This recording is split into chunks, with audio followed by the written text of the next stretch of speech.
नमस्कार, Okinawa presents champions की जंग देख रहे हैं आप। मैं हूं आपके साथ चिराग सुखीजा, मेरे साथ मौजूद है रोमिता और मोनू। और आज सनराइजर्स हैदराबाद के घर में जाकर कोलकाता ने बदला ले लिया है अपनी उस हार का, जो कोलकाता में जाकर सनराइजर्स हैदराबाद ने उन्हें दी थी। तब हैरी ब्रूक का शतक आया था और कल हमने आपको बता दिया था कि हैरी ब्रूक इस विकेट पे नहीं चलने वाले हैं और बिना खाता खोले हैरी ब्रूक आउट हो गए। कोलकाता नाइट राइडर्स ने सनराइजर्स हैदराबाद के खिलाफ इस मुकाबले को 5 रनों से अपने नाम कर दिया। आखिरी बॉल में 6 रनों की जरूरत थी, भुवनेश्वर कुमार स्ट्राइक पर थे। लग रहा था एक बार शायद वरुण चक्रवर्ती की उस गेंद पर शायद छक्का लग जाए, शायद सुपर ओवर देखने को मिल जाए, क्योंकि 7 रन चाहिए थे एक बॉल में, लेकिन वो गेंद चली गई खाली और केकेआर ने मैच जीत लिया और हैदराबाद ये मैच हार गया। तो लेकिन 9 रन डिफेंड किए और वरुण चक्रवर्ती ने बहुत गजब की बॉलिंग की है। मैं कहता हूँ लास्ट में आकर मेरे लिए तो सबसे बड़े वही एक्स फैक्टर हैं, क्योंकि उन्होंने अब्दुल समद का विकेट निकाला है। अब्दुल समद इस सीजन वो अब्दुल समद नजर आ ही नहीं रहे हैं जिस तरीके की बल्लेबाजी वो पहले किया करते थे। अब्दुल समद को क्या हो गया है समझ में नहीं आ रहा है, हैरी ब्रूक को क्या हो गया है समझ में नहीं आ रहा है। वहीं दूसरी तरफ देखिए केकेआर के खेमे में खुशियां बहुत सारी हैं, क्योंकि अच्छी पारियां कुछ देखने को मिली आज। एक बार फिर से शार्दुल ठाकुर की अच्छी गेंदबाजी देखने को मिली, वैभव कुमार की अच्छी गेंदबाजी देखने को मिली, और उसके अलावा रिंकू सिंह की एक शानदार पारी, नीतीश राणा की वो पारी जो आज काफी ज्यादा प्रभावित किया उन्होंने, राहुल त्रिपाठी की ये पारी कैमियो था। ये 222.22 की स्ट्राइक रेट से 20 रन उन्होंने बनाए। हेनरिक क्लासन ने एक अच्छा कैमियो खेला, 20 गेंदे 36 रन, 180 का स्ट्राइक रेट, 1 चौका 3 छक्के इन्होंने मारे। जब हेनरिक क्लासन और एडन मार्करम खेल रहे थे तब तो लग रहा था रोमिता कि हैदराबाद इस मुकाबले को आसानी से जीत जाएगी। देखिए, जैसे कि हमने प्रिडिक्शन भी किया था, कल 50-50 था हालांकि, लेकिन आपने इस बात को लेकर प्रिडिक्शन किया था कि किस तरह की पिच होने वाली है, किसके बल्ले से रन निकलने वाले हैं, कौन कल चल सकता है, और उसके मुताबिक आज जो खेल है वो निकल कर सामने आया। हालांकि देखिए, हैदराबाद जब बैटिंग कर रही थी तब ज़रूर लग रहा था कि एक मजबूत स्थिति में आ सकती है, लेकिन उतना अच्छा खेल आज रहा नहीं हैदराबाद का, जिसकी वजह से आज हार हो गई। और देखिए, हैरी ब्रूक की हम बात कर रहे हैं, कल चिराग ने इन्हीं को लेकर प्रेडिक्शन किया था कि इस पिच पर हैरी ब्रूक का जो बल्ला है वो उतना ज़्यादा जम के नहीं बोलता है, और कुछ हुआ ऐसा ही। 4 गेंदों का सामना उन्होंने किया, लेकिन एक भी रन उनके बल्ले से निकल के सामने नहीं आया और आखिरकार आउट हो गए। बिल्कुल, और राहुल त्रिपाठी ने हालांकि वो कैमियो जरूर खेला। देखिए, विकेट्स लगातार गिरते रहना सनराइजर्स हैदराबाद के लिए सबसे बड़ी समस्या इस मैच में बना। बिल्कुल, और हैदराबाद का जो टॉप ऑर्डर है ना, आज फिर कोलैप्स हुआ। ये टोटली फेलियर है, क्योंकि वो स्टार्ट मिला ही नहीं जिसके लिए वो उनको उम्मीद की थी कि हो सकता है ऊपर से रन बनेंगे तो रन बनेंगे, लेकिन वैसा हुआ नहीं। लेकिन दोनों अगर आप टीमों की बात करें, उनका भी टॉप ऑर्डर आज कोलैप्स हुआ है केकेआर का, और इनका भी टॉप ऑर्डर कोलैप्स हुआ है। जो मिडिल ऑर्डर है उनके वहाँ से रन आए हैं। नीतीश राणा ने रन बनाए आज एज ए कैप्टन, वो अच्छी इनिंग खेले। रिंकू सिंह की पार्टनरशिप हुई उनके साथ, तो वहाँ से मैच बना। फिर एसआरएच में भी ऐसा ही हुआ कि एडन मार्करम कैप्टन ने आगे से लीड किया, और उसके बाद हेनरिक क्लासन, दोनों ने अच्छे रन बनाए। लेकिन इस मैच की खास बात यह है कि इसमें कोई 50 नहीं बने, 50 किसी की नहीं लगी पूरे मैच में। लेकिन मुझे थोड़ा सा अपसेट इसलिए हुआ हूँ मैं, डिसअपॉइंटेड, कि हेनरिक क्लासन जिस फ्लो में थे, उस बैट्समैन के पास जो फुटवर्क है, उन्होंने बैकफुट पे बढ़िया शॉट लगाए हैं, क्योंकि वो पावर जनरेट करते हैं, वो बॉटम हैंड का अच्छा इस्तेमाल करते हैं। स्पिनरों के गेस्ट उन्होंने अच्छे शॉट खेले थे, वो क्यों नहीं फिनिश करके आए, मेरा ये सवाल है। देखिए, आपको एक ही गेंद चाहिए होती है आउट होने के लिए, वो अच्छी गेंद हो चाहे खराब शॉट हो, वो दोनों का मिक्सचर नजर आया आज हेनरिक क्लासन की विकेट में। और मुझे लगता है कि अगर इस टारगेट को डीप लेकर जाते तो थोड़ा सा बेहतर तरीके से आप चेस कर पाते, लेकिन एडन मार्करम और हेनरिक क्लासन दोनों ने ही शायद ये गलती की कि आप अटैक करने को गए उस टाइम। अगर आप सिंगल्स डबल्स लेके चलते तो शायद इस टारगेट को बेहतर तरीके से चेस किया जा सकता था। लेकिन आज Okinawa effective player of the match, क्योंकि ओकिनावा की हर स्कूटी कॉस्ट इफेक्टिव है, उसी तरह से आज इफेक्टिव पारी खेली है रिंकू सिंह ने, जो अभी आपकी स्क्रीन पर आएंगे। Effective player of the match Okinawa की तरफ से। देखिए, 46 रन बनाए हैं 35 गेंदों का सामना करते हुए, 131.43 की स्ट्राइक रेट, 4 चौके लगाए हैं और 1 छक्का इन्होंने लगाया है। और शायद ये इसलिए आज बने हैं Okinawa effective player of the match, क्योंकि इनसे ज्यादा रन आज किसी ने इस मैच में बनाए नहीं है। बिल्कुल, देखिए रिंकू सिंह लगातार अच्छा परफॉर्म कर रहे हैं। सबसे अच्छी बात यह है कि जहां पर आपके जो टॉप ऑर्डर के प्लेयर्स हैं वो उतना अच्छा नहीं खेल पा रहे हैं, मिडिल ऑर्डर में आते हैं, अच्छी पारी खेलते हैं और टीम के लिए अच्छे रन बटोरने का काम करते हैं, जो आज भी उन्होंने किया और इसलिए वो effective player of the match हैं। और कोलकाता में मुझे लगता है कि रिंकू सिंह जो है कंसिस्टेंट प्लेयर के तौर पे अपने आप को स्टैब्लिश करने में सफल रहे हैं, जो लगातार परफॉर्म कर रहा है। बिल्कुल बिल्कुल, क्योंकि वो जिस समय आए थे आपके तकरीबन 5 ओवर हो चुके थे और 35 रन पर आपने 3 विकेट खो दिए थे। उस समय रिंकू सिंह आए और वो जो कैमियो इनिंग खेली, हालांकि 50 बना देते तो और खुश होते हैं हम लोग कि यार चलो आज 50 बनाइए, बट 46-35 बॉल्स में ये अच्छी नॉक है और एक ऐसे विकेट के ऊपर जिसमें कि गेंद थोड़ा सा रुक के फंस कर आ रहा था। आप अक्रॉस द लाइन नहीं खेल सकते इस विकेट के ऊपर, आप जितना थ्रू द लाइन खेलोगे वो आपके लिए इफेक्टिव साबित होगा। और ऐसे ही आज रिंकू सिंह ने किया, नीतीश राणा ने किया, वो उन्होंने गेम चलाया और जिसकी वजह से उनकी दोनों की जो आउटस्टैंडिंग है, जो पार्टनरशिप हुई, उसकी वजह से ये स्कोर जो है केकेआर का वो डिफेंड कर पाए हैं। क्योंकि देखिए अगर यहाँ पर रन कम रह जाते, क्योंकि हम बात कर रहे हैं केकेआर की तरफ से भी वो उतनी अच्छी शुरुआत उन्हें मिली नहीं थी, जैसा कि अभी मोनू ने भी बताया कि 35 रन पर आपके 3 विकेट गिर चुके थे। जेसन रॉय ने हालांकि 20 रनों की पारी खेली थी, गुरबाज बिना खाता खोले पहली गेंद पर आउट हो गए थे और वेंकटेश अय्यर ने भी 7 ही रन बनाए थे आज 4 गेंदों का सामना करते हुए। यानी कि केकेआर भी फंस गई थी पहले शुरुआत में, लेकिन उसके बाद रिंकू सिंह और नीतीश राणा ने जिस तरीके से शॉट्स खेले, टीम को संकट से बाहर निकाला, तो संकट मोचक यही दो थे आज केकेआर की अगर मैं बात करूं तो। बिल्कुल, हालांकि बाद में आकर आंद्रे रसल ने भी वो कैमियो नहीं खेली है, 24 बनाए सिर्फ 15 बॉल्स में, 2 लंबे लंबे छक्के भी लगाए थे उन्होंने आकर। हालांकि उसको थोड़ा सा और एक्सेलरेट करते तो हो सकता है ये और स्कोर बन जाते, 20-30 रन और ऐड हो जाते स्कोर में, लेकिन इसको इनफ था मेरे लिए, मुझे ठीक था, मैच विनिंग टोटल था ये।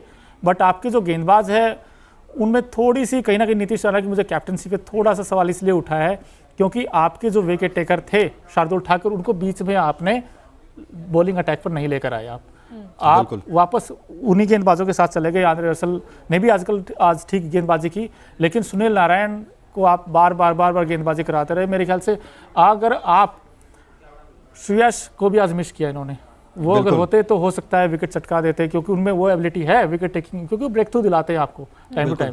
बट आज शार्दुल ठाकुर रन तो केकेआर की तरफ से किसी ने ज्यादा खाए नहीं। वैभव अरोड़ा एक ऐसे इकलौते गेंदबाज है जिनकी इकोनॉमी 10 से ऊपर है, लेकिन वो 2 विकेट्स आपको निकाल कर देकर गए हैं। और मार्को एंसन का वो विकेट जो लास्ट में अंतिम कुछ ओवर्स में आया, अगर वो ना आता तो शायद हैदराबाद इस मुकाबले को जीत जाती। तो ब्रेक थ्रू उन्होंने भी दिला कर दिया है। तो ऐसी बात नहीं है, देखिए गेंदबाजी में चेंजेस बहुत ज्यादा कर रहे थे और ऐसा लग रहा था कि भाई तेजी से कर रहे हैं, लेकिन जो भी आज नीतीश राणा ने किया वो उनके फेवर में ही कहीं ना कहीं जा रहा था। ये आंद्रे रसल की वो पारी है, कैमियो है, 24 रन बनाए आज। वो रसल द मसल पावर की शुरुआत एक बार देखने को मिल गई थी, हालांकि लंबी पारी नहीं देखने को मिली, लेकिन 2 छक्के लगा दिए थे। Bhuvneshwar Kumar 4 over 33 run, 1 wicket इन्होंने हासिल किया। चलिए गेंदबाजी ठीक ठीक, not so good not so bad, लेकिन बल्लेबाजी में जो अगर कर देते कमाल तो निश्चित तौर पर आज शायद आप कह सकते थे कि भुवनेश्वर कुमार ही ओकिनावा इफेक्टिव प्लेयर बन सकते थे, लेकिन बने रिंकू सिंह, जिन्होंने 46 रन बनाए 35 गेंदों का सामना करते हुए। एक शानदार पारी आज एक बार फिर से देखने को मिली और वो कॉन्फिडेंस झलकता है रिंकू सिंह के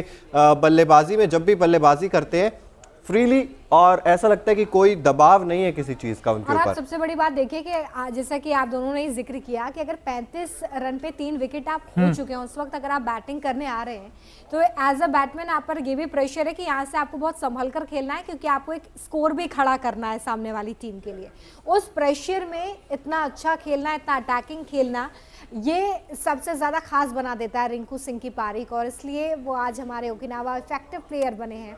लगातार हम और भी प्लेयर्स की बात कर रहे हैं। नीतीश राणा की बात करें तो 31 बॉलों का सामना किया, 42 रन उनके बल्ले से निकले हैं। हालांकि आज अच्छी पारी इनकी तरफ से भी, मुझे लगता है कि रिंकू सिंह और नीतीश राणा की तरफ से 40 के पार रन्स बने हैं बस। बिल्कुल, और क्योंकि हाईएस्ट रन स्कोरर इस मैच है, मतलब अचंबा सा हो रहा है कि 171-72 बन भी गए, दूसरी पारी में भी सिर्फ 5 रन शॉर्ट रह गए, लेकिन आज किसी ने 50 नहीं लगाई। ये चीज सुन के थोड़ी सी हैरानी जरूर होती है। लेकिन ओकिनावा कलरफुल मूवमेंट की अगर हम बात करें, जैसे कि भीड़ में भी आपको कलरफुल दिखाती है ओकिनावा की हर स्कूटी, उसी तरह से आज कुछ कलरफुल मूवमेंट्स देखने को मिले इस मैच में। सनराइजर्स हैदराबाद बनाम कोलकाता नाइट राइडर्स, ये एक छोटी सी बच्ची जो फ्लैग लेकर खड़ी थी हैदराबाद का, आंद्रे रसल का ये कैच जो आंद्रे रसल भी नहीं भूलेंगे, और एडन मार्करम का ये कैच। तो आज 2 खूबसूरत कैचेस देखने को मिले और ये खूबसूरत सा मूवमेंट जो था वो बना आज का Okinawa colourful movement of the match.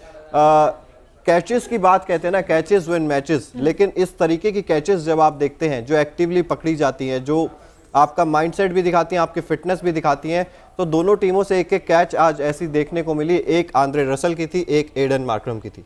देखिए दोनों तरफ से कंसंट्रेशन बहुत इंपॉर्टेंट हो जाता है, चाहे आप बैटिंग कर रहे हो, आप बॉलिंग कर रहे हो, चाहे आप फील्डिंग कर रहे हो। और मुझे लगता है फील्डिंग में तो कंसंट्रेशन आपका अव्वल दर्जे का होना चाहिए, और तभी शायद इस तरह के कैचेस जो हैं वो निकल कर सामने आते हैं। ये आज के colourful movement of the match, जिसमें आप देख सकते हैं कि किस तरीके से ये कैच पकड़ा और एडन मार्करम ने तो ये कैच पीछे भागते हुए पकड़ा था। तो यार ये दृश्य जो था, निश्चित तौर पर आप इसे ओकिनावा कलरफुल मूवमेंट कह सकते हैं, क्योंकि ये कैचेस 10 में से 8 बार छोड़ देता अगर कोई और खिलाड़ी होता, लेकिन ये एडन मार्करम थे जो पकड़ ली उन्होंने। बिल्कुल तारीफ करनी पड़ेगी एडन मार्करम की कि उन्होंने कॉटन बॉल आउट किया नीतीश राणा को, और पीछे भागते हुए कैचेस कभी आसान नहीं होते।